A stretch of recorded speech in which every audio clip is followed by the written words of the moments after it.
নটা গ্রহ, নবগ্রহ। নবগ্রহের মধ্যে প্রথম গ্রহ হচ্ছে সূর্য। মূলাঙ্ক হচ্ছে 1।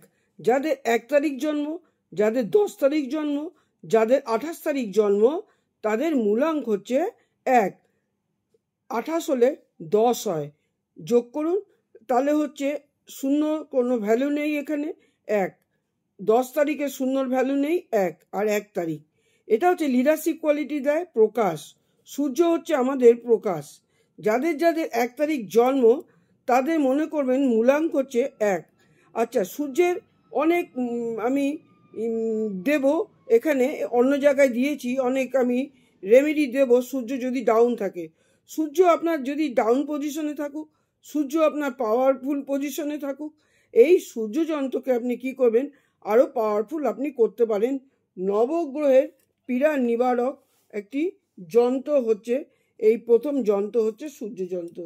গ্রহজনিত অনিষ্ট কারণের জন্য দুঃখ নিবারণ হেতু নবগ্রহ যন্ত্র আমি আস্তে আস্তে দিচ্ছি।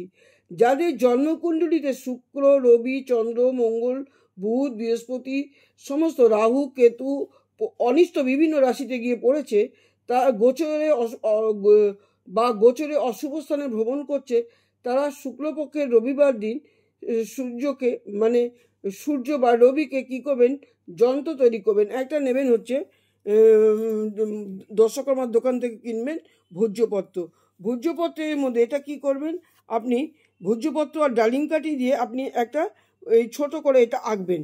ছোট করে আঁকার ফলে পরে কি করবেন, এটা আপনি সাধ্য মতন রূপোর তাবিজ বা তামার তাবিজে ভরবেন। আচ্ছা, পুরুষরা হাতে পরবে, মেয়েরা গলায় পরবে। পুরুষরা ডানাতে পরবে, মেয়েরা গলায় পরবে।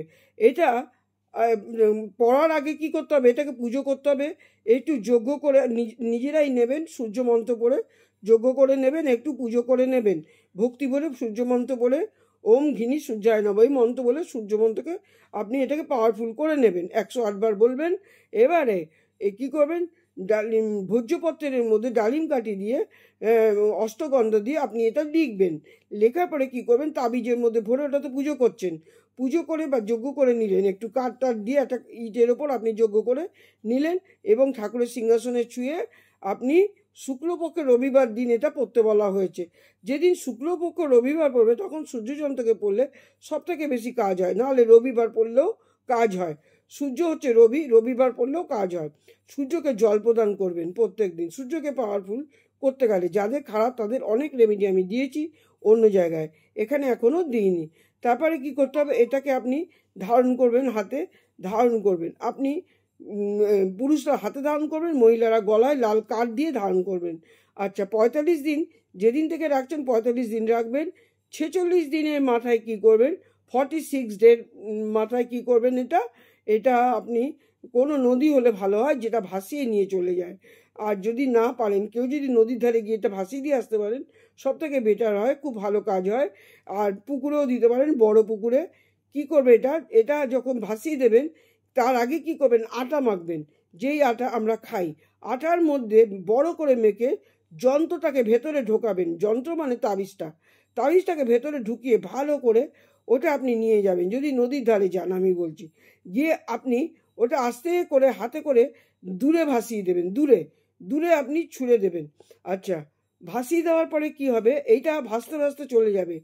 আপনার ভাগ্য যদি খুবই ভালো থাকে, মনে করুন কোনো মাছ বা কোনো জলের কোনো প্রাণী যদি এটাকে গিলে খেয়ে নেয়, সেদিন থেকে জানবেন আপনার সূর্য আপনার ছকে অত্যন্ত পাওয়ারফুল পজিশনে অবশ্যই চলে আসবে। এবং সূর্যকে পাওয়ারফুল করার জন্য এই যন্ত্র আমার তৈরি না, এটা বিরাট বড় সাধু সন্ন্যাসীদের অতীতে বহু বছর আগেকার তৈরি। এই যন্ত্রটা আমার যেটা আমি করেছি এবং মুখস্থ আমার, তার জন্য আমি এটা বলে দিলাম এবং অনেকে কাজ হয়েছে, আপনারা করুন। আপনাদেরও সূর্য যদি খারাপ থাকুক ভালো থাকুক, এটা তাতে কিছু হবে না, অত্যন্ত সুফল লাভ আপনি অবশ্যই করবেন। আপনারা ভালো থাকুন, পরের ভিডিওর জন্য অপেক্ষা করুন।